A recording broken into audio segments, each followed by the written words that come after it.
Now we here. I just wanted to make a video about self-discovery.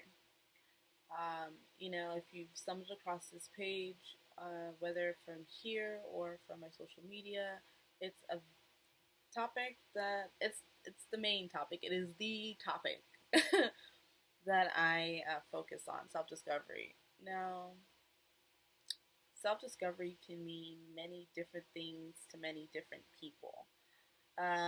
Actually, the my favorite definition of self discovery is a process of acquiring insight into one's own character.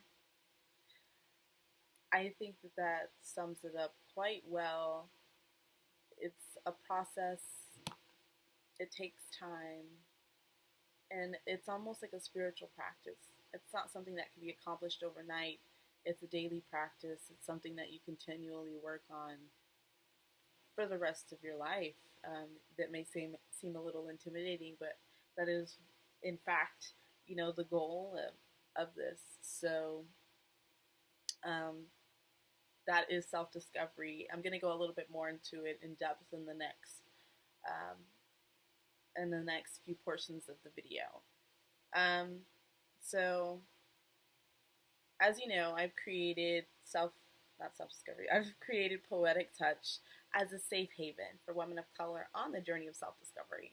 Now, what I mean by safe haven is just really a community of women who are open about the journey, who are supportive of one another, and are willing to share their experiences. For the benefit of everyone else, hoping that other women can really learn something and they can, grow. So, um, and it's important because it's very difficult, the journey of self discovery. It's not something that's easy by any means, and if it was, everyone would be doing it. So it's very difficult to look into yourself, to really self reflect and to really become mindful of who you are as a person out in the world. So it gets lonely sometimes because spirituality is something that can be very taboo in, especially in the African American community. I know that personally, I have grown up in the church. It's just our rite of passage. It's just what we do. My nana is actually a minister, so she has her own church. So I've always grown up with this whole, God, knowingness of this God. So you can see a conflict when people start speaking spirituality, and they automatically, feel conflict, and they become conflicted with the idea of the God versus spirituality. So even the word itself, spirituality, can seem very questionable. Personally, I like to think of spirituality as a personal practice and a personal belief system. Even though one may have a religion that are devout to, I feel that spirituality is something a lot more personal as far as your morals and your values and your personal morals and values are concerned. So that's how I would kind of consider that. And that's why I consider the self discovery journey to be a spiritual one, because it's something that only you can really construct or take. No one can really take the path for you, and no one can tell you what you're experiencing or really how to just fix it or change it.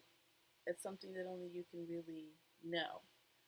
So, with that, I really like to make these videos quick. I just want to sum up what I feel the entire, how would I say, what the self discovery journey encompasses. Like, what all does it truly include? Like, what does it, yes, I understand what it means looking into oneself, but what does that mean? What does it mean to look into oneself? How does one go about looking into oneself? So, this is just a quick rundown of how I feel is easiest to begin that and to begin the journey. So the first phase, I think the first step of self discovery is self awareness.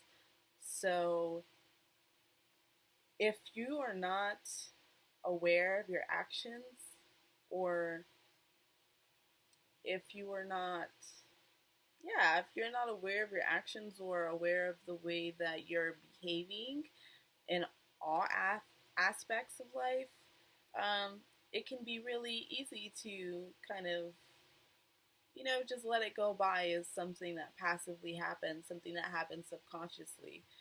Like it can be very easy to ignore someone as they tell you hello when you're walking into a store because your mind is kind of bothered by something else. So, like, yes, your mind is on something, but also at the same time, is it necessary to be rude to someone else? It's not. They're just a person telling you hi, trying to spread some positive energy. You see that? So that's just one example of something, little things. So that takes me into the next portion, which is mindfulness. Now, mindfulness is a coined term that's usually hand in hand with meditation. Now, mindfulness meditation is being aware of yourself, your surroundings, your body in the current moment throughout the action. So, mindfulness can be practiced literally anywhere at any time. It really is just being in the moment, truly being in the moment. If you've already downloaded my self discovery toolkit, you know that I have an exercise in there for you to practice mindfulness meditation, and it's absolutely amazing. I think it's really great, especially for beginners, just because it can be very tough to turn off the brain. Not that that ever happens, because it doesn't. Don't think that that's the goal of meditation. The brain never goes off. It's really just a matter of to be able to fine tune it and to turn it down a little bit and to be able to edit those thoughts a little bit more. So with mindfulness, being in the moment, being more present with where you are right now, you know, um, it really just helps you to become more self aware. Now, you can practice mindfulness by doing walking meditations, literally step by step, just acknowledging, like, this is the way the ground feels underneath my feet, and as I raise my knee, I feel my leg, I can feel the muscles twitching, I can feel them pulling, I can feel the heel of my foot landing back onto the ground. Like, literally, taking the time to be present and to be in the moment. It's we're always raised to say grace before our food. Well, a part of mindful meditation, something that you could practice, is actual mindful eating, where you literally acknowledge every step of the process of eating. I actually had to practice silent meditation while eating while in Greece, and it was crazy. That's another story for another day. But anyway, mindful eating is you literally, like, okay, so I have the fork in my hand and I'm taking the fork to the plate and I'm taking the fork to the food and I'm twisting the fork and I'm twisting the food onto the fork and I'm raising it up and I can feel my mouth salivating and I put it towards my mouth and I put it in my mouth and I'm putting it in my mouth and putting the fork out, like literally step by step by step. Now, what this does is it helps you to become more present, more in the moment, more in the now. And this also helps with your mindfulness and it helps with your self awareness. Now, last thing for the self discovery journey that I think is really a pivotal aspect is lifestyle change. Now, again, the self discovery journey is different for everyone. It's not going to be the same for you as it is for me. I am currently, personally, for my journey, my lifestyle changes have included a spiritual trip to Greece. I did a month long immersion spiritual practice for my yoga teacher training where I literally meditated for an hour every single morning. I ate in silence every lunch and dinner, Monday through Friday. Um, like those things, like I had just mentioned, um,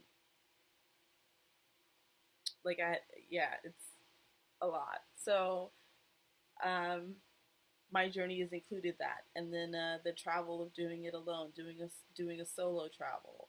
It was a very I coined it the Snowy Self Love Tour is what I coined it. It was fresh out of a heartbreak, and I really learned so much about myself as a woman, as a person, as a being, um, while I was away.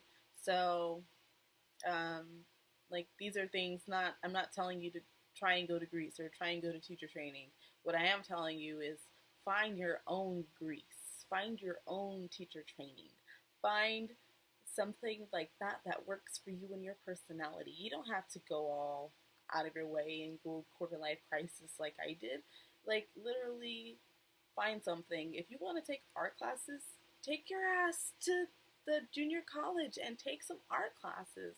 You know, like things like that. Do things to discover yourself, discover who you are as a person. You know, create lifestyle changes. Don't just wait for them to happen, create them. And you'll notice that once you create things that are in alignment with your true self and what it is that you want to do and be and who it is that you want to do and be, that you'll notice that everything else will slowly but surely start to fall into place and everything else will slowly start to fall into alignment. So, um, yeah, I just wanted to end this quick video with a quote from James Baldwin, and it's you cannot fix what you cannot face, or what you will not face. So, you know, I think that kind of sums up what the self discovery journey is. If you haven't already, please be sure to click the little button thingy bobber down below and subscribe. Also, if you haven't already, I'll leave the link in below for the Self Discovery Toolkit. If you haven't already picked that up, it's a free guide. It literally has 4 tools for you to use to begin your self discovery journey. Not every tool will work for everyone, but it's a toolkit. So the goal is for you to find something that works for you and your personality. So again, I hope you enjoyed the video. Hit like, hit subscribe, follow me on social media at Poetic Touch. It's been a pleasure, as always, my pleasure to serve you. Next time, bye.